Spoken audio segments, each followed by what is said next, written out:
What's up YouTube? It's Luke W coming back at you again today with another video. In this one I'm going to teach you how the multi-million dollar Amazon sellers are going about their product research methods, kind of the creative mindset that they have behind sourcing products that are going to make them a ton of money. Now I haven't particularly done this myself just yet, but I know that by looking at Jungle Scout numbers, the people that are making the crazy amounts of money are thinking about barriers of entry to that product market to make them stand alone amongst all these other sellers that are just getting one product in and having to compete for price point, lowering their price all the time to try and compete with other people to make sales on their own product. In this video, I'm going to teach you a bunch of different barriers to entry that you can think about implementing on your own product, guys. So some of the lists that I have out for you is actually the capital required to get started. That's a big barrier to entry, and that's what I've researched and done on my last product. The next is the size and dimensions and the logistics that go behind that with suppliers, certifications, having FDA approval or other kind of paperwork that you need to be able to sell that particular product, liability, customer support, different bundles that you can add, having other creative value through your design and utility, thinking about seasonal products, having inventory forecasted for next June or next summer so that once that big day hits, you can hit it off. And then finally looking at the change in consumer taste. That's kind of looking at what the reviews are telling you about what they want differently in a product. So I'm gonna go ahead in this video, hop behind my computer and teach you a bunch of these different barriers to entry and more about what you can do to actually implement these on your own products to make a lot more money on your sales, guys. All right, let's get to it. Just to give a ton of value in this video, I'm actually gonna cover each of the barriers to entry that I just mentioned and give you examples about them. So the first is capital required. And there's a cool product research method I can use here. It's just doing a minus and then random letters. This is gonna pull up every product in Amazon's catalog, and I'm actually gonna filter so I can find the highest price point items and narrow it down from there. So I'm just going into categories here on the other side. I'll go into home and kitchen, and to find the high price point items, I'll sort by price high to low instead of the relevance. Now I'm looking at products that cost about $2,000 or $1,000. The next thing you want to do is look in the URL where it says page equals 2, and I'm going to go ahead and say page equals 30, jump to page 30, so now I'm looking at items that all cost $189. Selling a product that's this expensive is not going to allow many people to get into it because there's a minimum order quantity that you have to order from your suppliers over in China, and if you have to order at least 100 items and they're each costing, $50 to get made, if you're expecting to sell them for over $100, you're already looking at $5,000 just to get 100 units. So that's why spending more up front might get you differentiated from a lot of people that aren't selling in that market, and this research method is great to use along with this. The next barrier to entry that people really stay away from is size and weight of a particular product. So just scrolling through here, I can see this 8x10 Moroccan shag rug.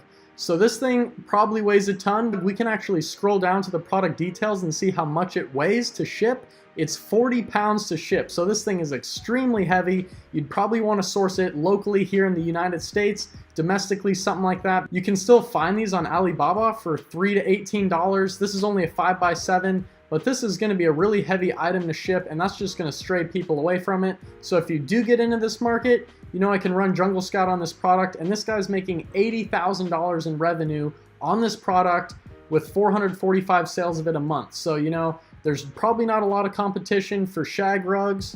And just to show you what I'm talking about, I can type 8x10 shag rug and then use Jungle Scout to show me the full market demand of this product. I will have Jungle Scout linked down below, and it is essential to judging whether your product opportunity is good or not.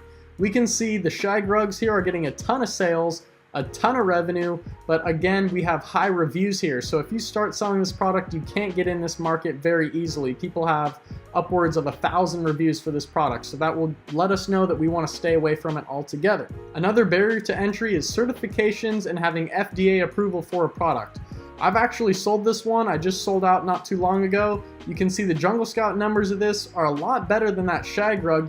People are just breaking over 100 reviews here, but they're still getting thousands of sales. The product price is a little bit lower than the shag rugs, so the revenue is not as high, but this is a lot more easier of a marketplace to get into. It's still quite competitive. As you can see at the bottom, there's over 74 pages of sellers. So because I've already sold this product, I know that there is actually FDA approval that you need. This person has that picture right down on their listing here. You do need FDA approval to sell this, and oftentimes when you go contacting your suppliers with this button here on Alibaba for your posture corrector, you're gonna have to ask them if they have all the documents needed to start selling this product on Amazon in the US market or wherever you're trying to sell it. Oftentimes they'll say, yes, we have the FDA certification, and then your supplier will be able to give that to you, which you will later give to Amazon, and then you'll be able to sell this product. So that's not too hard of a barrier to entry to get, but if your supplier doesn't have it and you've already made an order, you're in some deep water there. So that brings us to our next barrier to entry, which is a liability. I typed in karambit knife here, and you can see that this is a very sharp knife. I've actually had a friend sell this before, and looking at the Jungle Scout numbers, again, we see even less reviews and some decent sales here for this type of knife. But guys, this is very kind of a dangerous product. If someone gets stabbed with it, the customer can contact Amazon and say that they got hurt using your knife, and then you're in some seriously deep water at that point. So that's gonna steer a lot of people away from selling this type of product. But if you're ballsy enough and you have your LLC and all your attorney work set up and your product liability insurance in place, you can go ahead and sell these products and have a lot less to worry about when you go to sleep at night. Next is customer support. If you're selling any kind of electronic item, which I've had experience selling, I've had other friends sell these, and you're gonna get some returns because customers honestly are not really gonna know how to maybe even turn the item on. There's gonna be problems, you're gonna get returns, and if you haven't covered your bases, having your customer support ready in place, you're gonna have a lot of problems and returns and negative reviews. I would advise people looking to sell electronic items to definitely include a product insert card in your product packaging that will allow customers to contact you personally on your business phone number or your email or anything else, so when they have a problem they can contact you before writing a negative review. That's a big liability. A lot of people say stay away from electronics. It's also hard when you're ordering from China. Not every product is going to be perfect. There's going to be some defects in there. But if you are willing to do that, you're going to avoid a lot of other sellers. Of course, headphones are really popular, but there are other electronic items that you may find, like I found and my friend found, and we're getting great returns on those.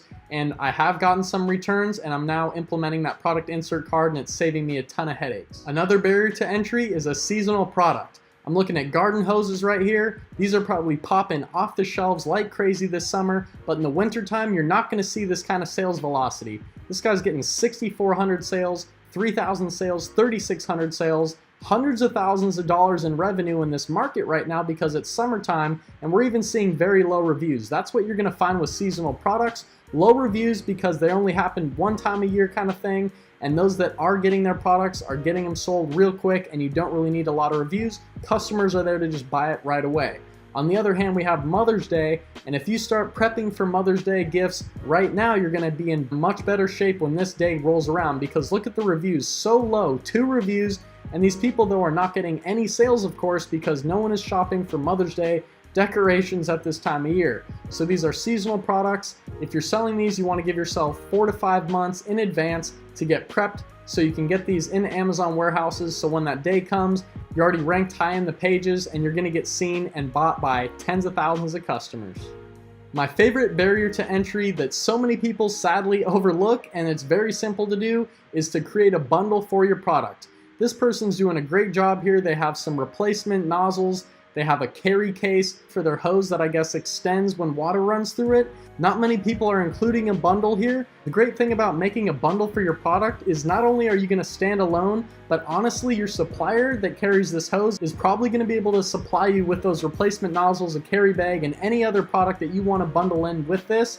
So when you ask them to do that, they're going to make a nice case for you, send it into Amazon, and next thing you know, you're able to charge even more for your product because people see this perceived value on your listing in this main image that's standing alone much better than this. And even though this bag and these nozzles probably cost the guy an extra couple of dollars to make, he's able to sell it for so much higher than if you were just selling the hose on its own. So that's a huge thing that many people overlook, and I would recommend never sell on Amazon without a bundle or something to add on to your item. This is actually crazy. I came in here and saw that this guy using the Keep a Chrome extension has actually only started selling this item since July 21st. That's only been 2 days. He's already on the first page with 570 sales, $22,000 a month in revenue.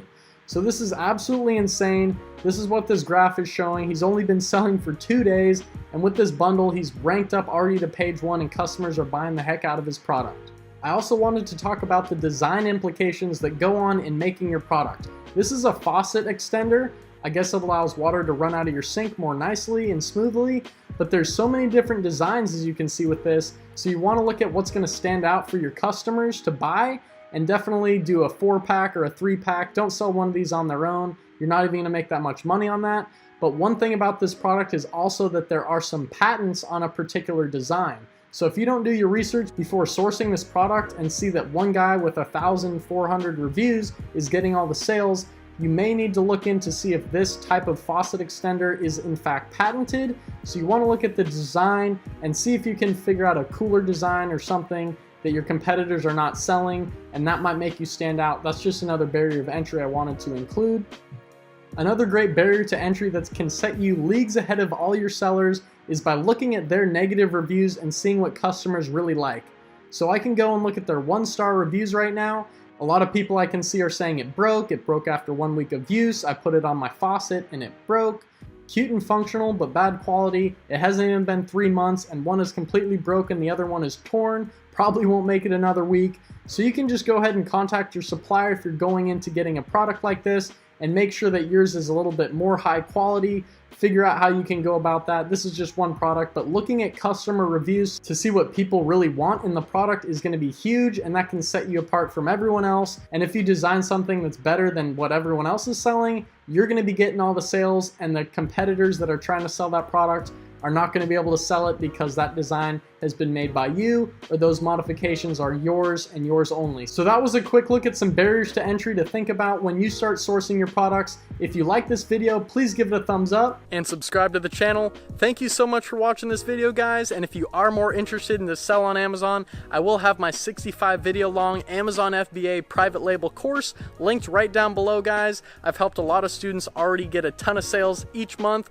and people are starting to even quit their jobs. So this is really cool. I'm really excited to bring it to you guys. I'm going to bring more student success stories as well in the future. And like I said, the only tool you will really need to start seeing if a product has great potential to get into Amazon is that Jungle Scout Chrome extension tool, guys. And if you get it through my link down below, it really does help support the channel. So thanks again for watching, and I'll see you in the next one, guys. Peace out.